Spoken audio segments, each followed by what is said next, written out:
Buenas noches, bienvenidos a Noticias Cámara de Representantes, el espacio donde semanalmente les presentamos toda la actividad legislativa.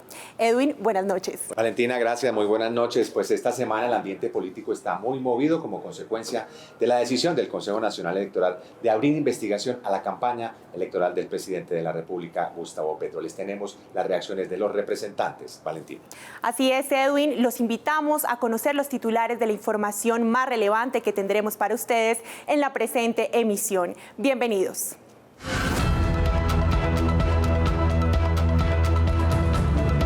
Reacciones encontradas ha generado decisión del Consejo Nacional Electoral acerca de investigar campaña del presidente Petro. Se toma una decisión en contra del orden institucional, del orden constitucional. Aquí lo que hay es una decisión, repito, de carácter administrativa del Consejo Nacional Electoral. En recta final, aprobación de la reforma laboral en la plenaria de la Cámara. Si a uno le dicen, estoy incapacitado, voy a hacer esto o aquello, pues debo demostrárselo al empleador. Se ultiman detalles para la participación de la corporación en la COP16. Al mismo tiempo, desarrollemos nuestra labor en una sesión remota que va a tener lugar en Cali. Representantes de distintas bancadas continúan pronunciándose sobre efectos para sus regiones del nuevo presupuesto de la nación.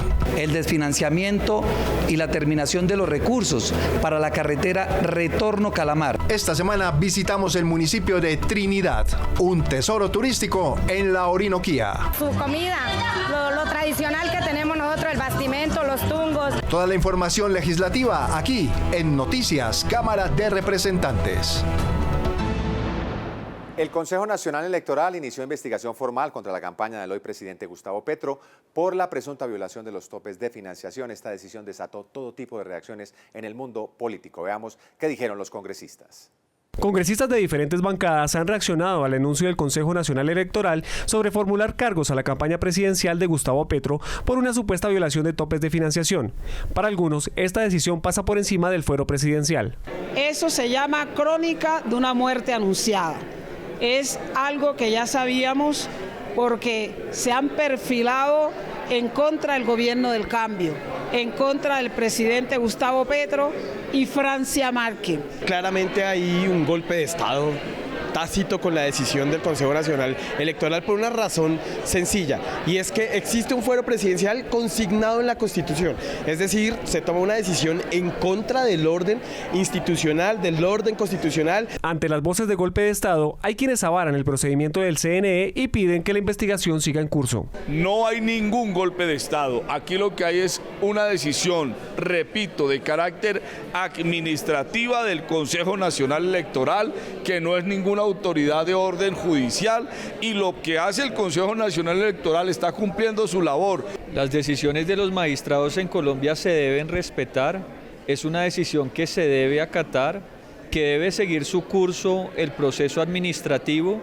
Hay que aclarar que la investigación abierta por el CNE no implica que el presidente sea apartado de su cargo, pues esa facultad, como ratificó el Consejo de Estado, está únicamente en manos del Congreso de la República, en este caso de la Comisión de Acusaciones de la Cámara de Representantes. Por supuesto, esta noticia es tendencia en las redes sociales. Esto fue lo más posteado por los representantes en Cámara Digital. Bienvenidos a Cámara Digital. La decisión del Consejo Nacional Electoral sobre la campaña del presidente generó todo tipo de reacciones en la Cámara de Representantes. Desde la oposición, la representante Carolina Arbeláez de Cambio Radical informó que, abro comillas, el CNE investiga y formula cargos por la violación de topes en la campaña de Petro y por violar la ley. Esto no es un golpe de Estado, es una decisión judicial. Por su parte, la representante Carmen Ramírez hizo un llamado a la comunidad internacional, señalando que, abro comillas, el CNE ha violado el fuero integral presidencial y ha roto el Estado de Derecho y el respeto al voto popular y la democracia. A esta discusión se sumó el representante de la Alianza Verde, Alejandro García, quien expresó, abro comillas, yo no veo un golpe de Estado. Veo un presidente que se victimiza por una investigación legítima. Veo una separación de poderes necesaria en el Estado de Derecho. Ahora el país queda a la espera del curso que tomará esta investigación. Esta semana fueron aprobados 63 de los 80 artículos de la reforma laboral. Aquí les contamos cómo transcurrió el debate en la plenaria de la Cámara y qué podemos esperar los colombianos. En la reforma laboral se ha venido dando un debate con argumentos. Estas son algunas de las posturas destacadas de la semana aquí en la plenaria. ¿Cómo es posible que un trabajador vaya a pedir una licencia y, como dice Oscar, no se le pida la prueba de para qué es la licencia? Yo estaba poniendo en el artículo 18 literal E, por ejemplo, que el trabajador debe llevar previa incapacidad médica. Si a uno le dicen, estoy incapacitado, voy a hacer esto o aquello, pues debo demostrárselo al empleador. Que ese recargo que se incrementa del 75 al 100% entre en vigencia a partir del 2027 y que solo aplique para las medianas y las grandes empresas, que no aplique para las micro y pequeñas empresas porque es una carga que supera sus capacidades económicas. Incluir a las madres comunitarias que trabajan en los CDI, Centros de Desarrollo Infantil, de las cajas de compensación familiar, que tienen vinculación por contratos de prestación de servicios a 10 u 11 meses. Mezclan, por ejemplo, todas las tiendas de Colombia, que son 560.000 tiendas. ¿Cómo van a establecer que porque tengan 15 horas de trabajo a la semana van a establecer una relación laboral? Eso de lo que se va a prestar es para conflictos. Hasta el momento solo 3 artículos han sido eliminados, entre ellos el aumento del valor de las indemnizaciones por despido sin justa causa. Esto iba a ser muy grave porque vamos a quedar con las tasas de los costos más altos de América Latina y, por ejemplo, las empresas pequeñas que no tienen departamentos jurídicos se les dificulta despedir muchas veces a un empleado. Prefieren despedirlo sin justa causa y pagar las indemnizaciones de ley, que hoy de por sí son costosas. En el balance de lo aprobado en la última jornada se resaltan mejoras para la estabilidad laboral a personas con diagnósticos médicos, entre otros. Programa de formación para el trabajo rural, que lo que hace es homologar los saberes de los campesinos y de las campesinas para que puedan acceder a trabajo digno, garantías al derecho a asociación sindical, donde nos dimos un debate muy interesante también. La expectativa para la próxima semana está sobre el artículo sobre el contrato de aprendizaje. La reforma laboral viene con un marcado enfoque de género que incluye importantes medidas para reducir las brechas y erradicar la desigualdad en el ámbito laboral. Los detalles en Mujeres con todas las de la ley. Cuando se habla de enfoque de género, se trata justamente de eso, apuntar el foco en los puntos específicos que podrían beneficiar o afectar a las mujeres. Es preciso tener en cuenta los derechos de las mujeres, tener en cuenta la diversidad y la interseccionalidad y hacernos siempre la pregunta de qué manera diferenciada afectan las medidas o cualquier acción, inclusive cotidiana, a las mujeres y a los hombres. El debate ya ha abordado artículos que, según las representantes, deben revisarse con cuidado, como la licencia menstrual en situaciones incapacitantes. Que no sea una causal de despido, ni mucho menos una causal de un llamado de atención ni disciplinario en el ejercicio de que una mujer pida una licencia por su estado de salud.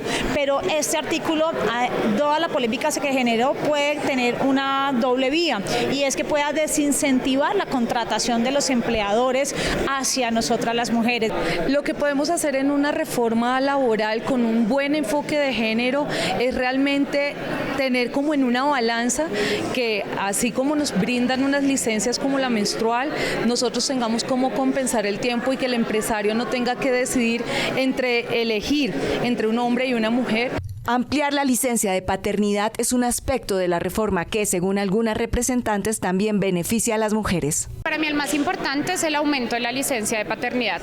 En Colombia el 39% de las madres son madres solteras, y si lo comparamos a otros países de la región como Argentina o Brasil, realmente es impactante la diferencia. El padre también tiene derecho a compartir con su hijo, y estas primeras semanas son supremamente importantes para generar el apego entre padre e hijo. El punto es lograr condiciones de equidad, que es un compromiso de Estado. Acercándose el final del debate sobre la reforma laboral, el presidente de la Cámara se refiere al trámite de la iniciativa y sobre otros temas de la coyuntura nacional. Esto es Jaime Raúl Responde. Acá, desde el Salón Elíptico del Capitolio Nacional, donde sesiona la Cámara de Representantes, bienvenidos y bienvenidas a Jaime Raúl Responde. Hola, presidente. Hola, Lili, ¿cómo estás? Muy bien, sí, señor. Me alegra. Presidente, yo soy abogada de la Cámara de Representantes y como tal tengo muchas dudas. Con respecto a las garantías laborales que se están debatiendo, ¿qué cree usted? Pues ahorita este es un tema que está en el marco de la reforma que se está discutiendo y que llevamos ya más de 10 sesiones deliberando para dejar mejores condiciones para los trabajadores. Algo que se ha puesto en discusión y que ha sido mi principal preocupación es que todas las voces puedan ser expresadas, que las regiones, que la coalición de gobierno, que la oposición, las minorías, los independientes, todas y todos tengan oportunidades de construir una reforma laboral que realmente mejore las condiciones de vida de los ciudadanos. Quisiera saber si se va a llevar a cabo o si es necesario lo del edificio nuevo para el Congreso. Pues hubo una polémica hace unas semanas sobre ese tema, que tenía que ver con una propuesta que se hizo en la Comisión de Presupuesto para construir un nuevo edificio del Congreso. Son tiempos difíciles, no hay mucho presupuesto y pues se armó como una polémica. Yo lo que creo es que pues los he visto trabajando, ustedes son muy pilos, muy juiciosos y sí se requieren mejores instalaciones. Se pagan muchos gastos en arriendo, hay muchos trabajadores y colaboradores que están en unas condiciones no dignas a propósito de la discusión de la reforma laboral para trabajar, pero bueno, también entendemos que hoy la situación del país no está para cucharas. Presidente, otra cosa, pues ahorita hubo muchísimo revuelo en los pasillos, ¿no? Con respecto a que si nos íbamos de vacaciones en el receso o no. Pues acá estamos. Acá estamos, un poco el ruido siempre, el deporte nacional es hablar mal de los políticos, pero la Cámara de Representantes, y a ti te consta como funcionaria de esta entidad, es muy juiciosa, trabaja mucho, estamos trabajando en el receso escolar porque para nosotros no hay descanso, tenemos una responsabilidad muy grande y es la de solucionar los problemas de este país, retomar el control político porque debemos ver la ejecución en el Plan Nacional de Desarrollo y sobre todo sacar adelante leyes que realmente le mejoren la vida a la gente. Así que aquí estamos trabajando en pleno receso, no es un favor, es una obligación de todos nosotros. Bueno, bien ahorita lo de la COP16 que todos lo sabemos, ¿no? Nos vamos para Cali, ¿qué vamos a hacer allá el Congreso? Vamos a trabajar allá, es un evento internacional de una dimensión grandísima. Vamos a estar trabajando en Cali. Quisiéramos estar rumbeando, pero no se puede, toca trabajar. Vamos a sesionar, vamos a participar de los eventos que están organizados en el marco de la COP. Vamos a sesionar de manera descentralizada en una sesión en el hemiciclo de Cali el 24 y participaremos el 23 en el Foro Parlamentario Internacional a propósito de las problemáticas ambientales que esperamos le sirvan estas discusiones también al país y que, digamos, quede una gran reflexión y una hoja de ruta para continuar en la defensa de nuestros recursos naturales. Bueno, presidente, muchísimas gracias por despejarme esas dudas que tenemos todos los empleados. Lili, querida, y a ti, en nombre tuyo, a todos los trabajadores del Congreso que realmente trabajan muy duro, mi reconocimiento. Tal vez la gente solo ve a los políticos acá, pero detrás de mucho político hay funcionarios maravillosos como tú, que trabajan muy juiciosos, que hacen lo mejor de sí para que Colombia sea al menos un poquito mejor. Muchas gracias. Empezó con pie derecho su trámite en el Congreso el proyecto que pretende regresarle la mesada 14 a los docentes pensionados que hagan parte del Magisterio Nacional. Esta iniciativa contó de entrada con el respaldo de más de 100 representantes de diferentes bancadas. En 2005 desapareció este beneficio que es básicamente un sueldo más de la pensión en el año. La ley 100 reconocía la mesada 14, que es esta prima que se da a mitad de año, pero el acto legislativo 01 del 2005 en el gobierno de Álvaro Uribe Vélez se la quitó a más de 60.000 profesores y profesoras, maestros y maestras de este país, de colegios públicos. Pagarle bien a los docentes, invertir en su formación, en la calidad de los espacios educativos, en los procesos y los modelos pedagógicos, es el camino para que este país reduzca desigualdades. Hoy nuestra meta es poder devolverles a ellos ese derecho. Los profesores se pensionan muy mal, los profesores ganan muy poco en Colombia. La mayoría de maestros terminaron endeudados, tuvieron que pagar sus estudios de sus hijos, no reciben su pensión completa y esto creo que va a ser un alivio para todos ellos. Para algunos congresistas, garantizar la mesada 14 significa dignificar la labor de los docentes. Es un acto de justicia, pero sobre todo, como digo, para esos docentes o para esos funcionarios que están en los territorios más lejanos y más remotos y que hoy le quitaron esa mesada. Al proyecto le restan 7 debates más al tratarse de una reforma a la Constitución. Estas son otras noticias en la Cámara de Representantes. La Cámara de Representantes conmemoró el antes llamado Día de la Raza, ahora reconocido como el Día de la Diversidad Étnica y Cultural de la Nación Colombiana. Teniendo en cuenta que el Congreso de la República está representado por las diferentes culturas en nuestro país, el día de hoy celebramos el Día de la Raza, en la cual tenemos muestras folclóricas y muestras gastronómicas. Entre risas y actividades de exploración de las emociones, se conmemoró el Día de la Salud Mental en la plenaria de la Cámara de Representantes, para lograr hacer conciencia que la salud mental es un estado de bienestar. Que hay que hablar de salud mental, que tenemos que naturalizar hablar de salud mental, pero que no podemos naturalizar la depresión, la ansiedad, los suicidios, la violencia intrafamiliar, eso no lo podemos naturalizar. Porque todos los colombianos tenemos el riesgo o nuestra salud mental y emocional es frágil y debemos realmente trabajar para fortalecerla. Que se expida un nuevo Código Procesal del Trabajo y la Seguridad Social. Esa es la iniciativa de la Corte Suprema de Justicia que ya pasó por el Senado y acaba de superar su primer debate en la Cámara de Representantes. ¿Esto qué va a permitir? Que los jueces y los magistrados de la especialidad laboral en el país puedan acudir a un solo instrumento legislativo para orientar sus actuaciones y administrar justicia. Y vamos a tener una justicia laboral con más jueces municipales que va a lograr la descongestión. Este Código de Procedimiento Laboral va a darle agilidad a la justicia laboral y va a permitir que los demandantes logren sus reclamaciones.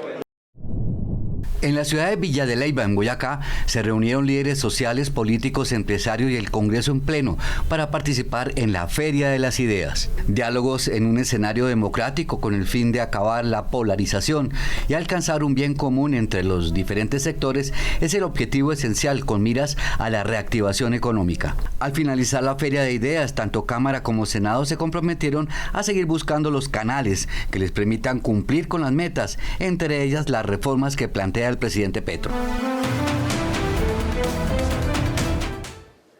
El Gobierno Nacional radicó el proyecto de ley del Sistema General de Regalías para los próximos 2 años por un monto de 30.9 billones de pesos. Salimos a la calle a preguntarle a la ciudadanía si sabe qué son las regalías y para qué se usan.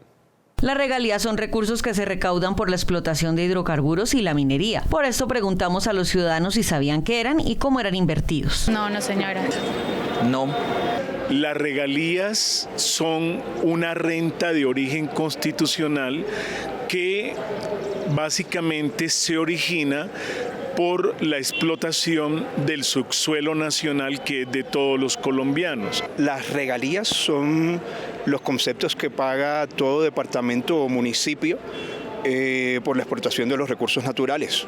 Regalías es una contraprestación que pagan los que explotan los recursos naturales, sobre todo hidrocarburos, al Estado por el desgaste ambiental y social que genera esta actividad. Para los representantes de las diferentes regiones es preocupante la reducción del monto por 30.9 billones con relación al anterior y cómo afectará los proyectos y las inversiones en el país.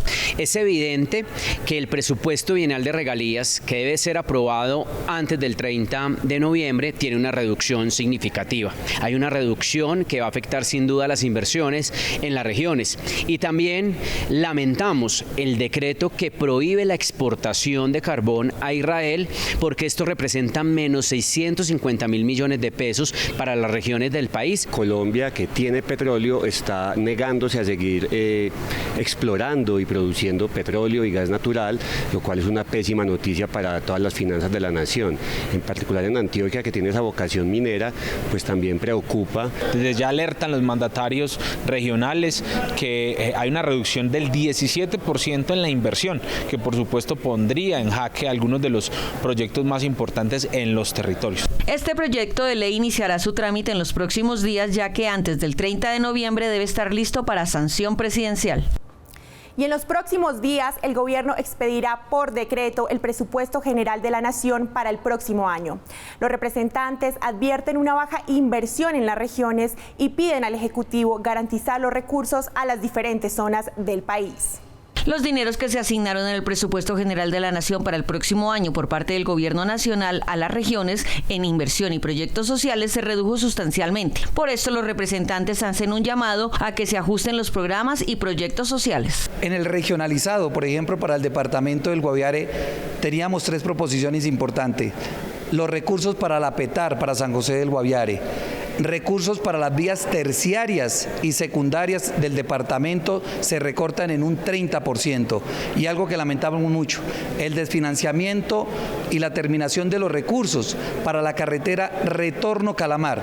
Preocupados en esa región de la Amazonía, de la Orinoquía colombiana, preocupados en el departamento del Baupés, porque en ese presupuesto regionalizado no aparecen los rubros presupuestales para financiar los proyectos que quedaron en el Plan Nacional de Desarrollo. El departamento del Amazonas es uno de los territorios donde disminuyeron todos los sectores, en educación, en salud, en ambiente, en deporte, en turismo, en comercio. Tenemos una reducción gigante para el departamento de Antioquia, más o menos 2.5, 2.6 billones de pesos. Es un presupuesto que va a quedar muy ajustado para el departamento. Se espera que se llegue a un acuerdo con el Gobierno Nacional para la ejecución del presupuesto del 2025 por 523 billones de pesos.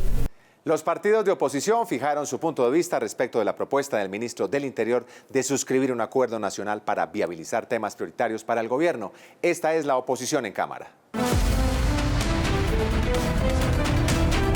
Una vez más, el presidente Petro, experto en manipular la agenda pública, generar incertidumbre y polarización, sale con otra perla, un nuevo capítulo llamado el Gran Acuerdo Nacional, que no es otra cosa que una estrategia mediática para ganar tiempo, otra cortina de humo. Seamos claros, este acuerdo no tiene ninguna intención real de unir al país.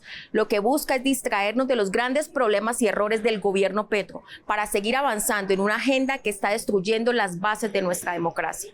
Seamos honestos. ¿Cuál ha sido la retórica constante de este gobierno? Un discurso lleno de arrogancia, sin señales sinceras de conciliación o de construcción colectiva, más bien sí de desprecio por las voces distintas que también representamos a millones de colombianos. Las palabras se las lleva el viento. Lo que necesitamos es transparencia, un acuerdo de lucha frontal contra la corrupción con normas excepcionales, un gobierno que defienda a sus ciudadanos y les garantice seguridad y no que actúe con complacencia e impunidad con los delincuentes y terroristas, que se comprometa con la generación de empleo y la productividad y no que se empeñe en su decadencia con más impuestos y cero inversión. A usted, ministro Cristo, a quien reconocemos sensatez y buena voluntad, el presidente lo va a dejar solo y le digo, no se deje usar y manipular. Ya son 2 ministros del Interior que salieron por la puerta de atrás porque una cosa es lo que predica el presidente Petro y otra muy distinta a la que aplica.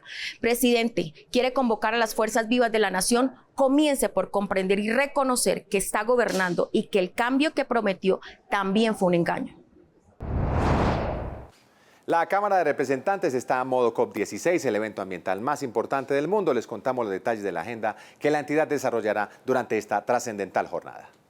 Los congresistas participarán en diferentes eventos de socialización y sensibilización sobre los avances del país en materia de biodiversidad y la relación de la humanidad con los ecosistemas. El presidente de la Cámara ha convocado a los representantes para que asistamos a la COP, participemos en lo que vamos a participar, pero al mismo tiempo desarrollemos nuestra labor en una sesión remota que va a tener lugar en Cali. Tendremos un foro parlamentario parlamentario en el cual hablaremos de cuáles son las herramientas legislativas que hemos creado, que hemos construido en las vigencias de este Congreso de la República, pero sobre todo cuáles son los retos hacia adelante para garantizar la pervivencia de la biodiversidad en el país. A las zonas azul y verde ya conocidas se suma la zona blanca, que tiene un objetivo muy específico. En la zona blanca, a nivel de todas las COP y a nivel de todas las conferencias internacionales, está la gente que se manifiesta y que protesta porque las políticas públicas no son coherentes entre lo que se dice, lo que se escribe en los documentos y lo que se hace en la realidad. Los representantes continúan en la tarea de dialogar con los habitantes de sus territorios para preparar los temas que van a socializar y así entregar los mejores mensajes a los visitantes sobre la biodiversidad colombiana. Tristemente, septiembre reportó la cifra más alta de accidentes de tránsito y víctimas de los últimos 5 años, cifra que no ha cedido en lo que va corrido del mes de octubre. En esta temporada de receso, los representantes hacen un llamado a las autoridades para que protejan la vida de los colombianos en las carreteras. Y es que la preocupante cifra, según la Agencia Nacional de Seguridad Vial, es la más alta en los últimos 5 años, motivo por el cual la Comisión Sexta se ha pronunciado exigiendo medidas efectivas de control para reducir los accidentes viales. Lo que vemos aquí es que cada año esto está incrementándose, sobre todo cuando hablamos de motociclistas, ya que el 88% de los accidentes que ocurren en nuestro país involucran a un motociclista. Estamos haciendo también un llamado a la Agencia Nacional de Seguridad Vial a mejorar las estrategias. Y es que la accidentalidad por diversas causas, que cada 23 minutos muere un autor vial, y es preciso que se adelanten campañas de prevención, pero que sean efectivas. Aquí no nos podemos estar gastando la plata en programitas, en cositas, sino en cosas contundentes que de verdad salven la vida de nuestros ciudadanos. Debido a estos lamentables hechos que siguen enlutando a familias y la más reciente tragedia, especialmente ocurrido el pasado fin de semana, la Cámara de Representantes legisla para aplicar medidas preventivas y hacen un llamado especial a los conductores. Un llamado para que las concesiones viales, para que la policía de carreteras, para que las autoridades que hacen todos los temas de seguridad vial en el país, pues se unan y puedan establecer planes, programas contingentes para reducir la accidentalidad en Colombia, sobre todo en esta época de receso donde tantas familias van a recorrer el país a lo largo y ancho. Esta semana nos trasladamos con nuestra compañera Liz Osorio hasta Trinidad, un municipio de la Orinoquía que tiene mucho para ofrecer. Esto es De la Cámara a la Región.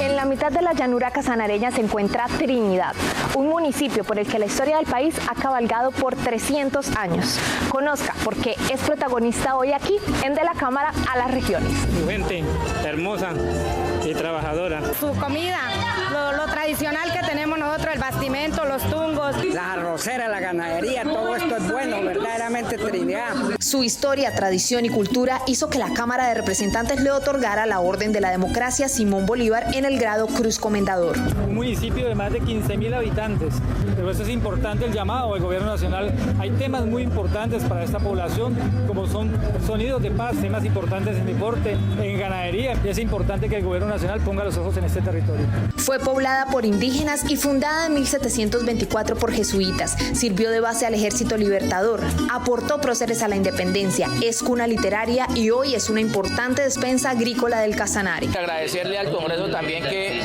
gracias a la ley 1818-2016 fuimos declarados Patrimonio Histórico y Cultural de la Nación. Se debe seguir legislando en favor de las comunidades más lejanas de esta Colombia profunda. La invitación es a visitar Casanare, un destino por descubrir. De esta manera llegamos al final de una emisión más de Noticias Cámara de Representantes. Agradecemos como siempre su sintonía y los invitamos a seguir nuestros canales digitales. Valentina. Así es, Edwin. En las redes nos encuentran como @Cámara Colombia y escaneando el código QR que tienen en pantalla pueden acceder a todas nuestras emisiones. Bueno, los invitamos para que la próxima semana nos acompañen para conocer más de cerca la actividad legislativa. Buenas noches.